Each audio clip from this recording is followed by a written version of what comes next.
for trademark success.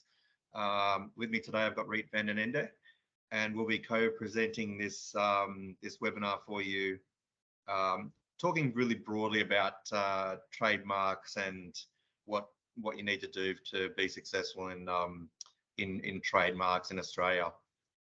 Thanks, Reet, for agreeing to come on today and guide us through these top 10 tips after lots of trademark applications. My pleasure. No, we get a lot of inquiries, at least around how to set up a brand as strong as possible. So I thought it might be good to share tips and tricks to try to get as much of a strong, secure trademark portfolio. And lots of, we realize that lots of lawyers and business owners don't know a lot about trademarks. Certainly before I registered trademarks, I knew sort of broadly what they were, but I didn't realize how powerful they were and how much they were smartly used by really good businesses to protect their intellectual property, protect their brand, protect their net worth, and protect them from competition and attack from others. Exactly. I think a lot of business owners also think trademarks are only relevant when you have a massive business on a large scale or you've been trading for a very long time. But we see a lot of cases where it's actually so important to get your trademark protection going at the beginning. And while you're setting up your business and while you're choosing your brand, really that's the moment that you want to look into securing your trademark rights to make sure you're not infringing on anyone else's trademark rights, but also just to make sure that you can move forward and no one else will be able to start using the same brand while you're trying to gain reputation in a marketplace. And, so yeah. And I've found too that lots of small businesses, people don't realize that the smaller the business, the more vulnerable it is.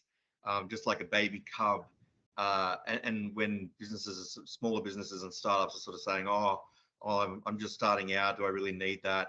I think the answer really is, yes, you need it more than what, for instance, a large international organization might need it, because a large international organization will have lots of resources and will go to the ends of the earth and have lots of prior existing rights. But even they realize the power of registered trademarks and will register trademarks in jurisdictions before they even trade in them. So lots of people just don't understand, and even small businesses, as we've sort of seen a number of cases, have been able to fight off large international mainly US brands from coming to Australia. And all because of the power of that registered trademark. Not just their common law rights, but that registered trademark, and for a long period of time, the longer the better, prevents even businesses that are 400,000 million times as big as them from coming in and trading in Australia. So that's the kind of power that they have.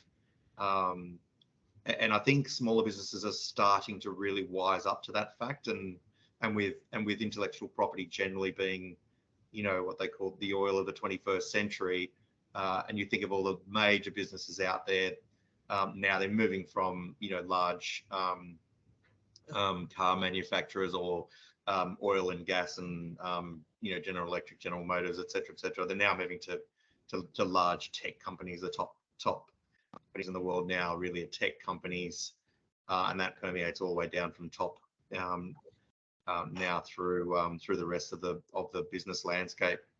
Let's crack on through that. We've got a lot to get through. We're going to try and get through all these top 10, but it's going to be more of a conversational sort of style piece. We've obviously got some lecture slides for everyone to guide us and to make sure that you can kind of see us as we go through this. But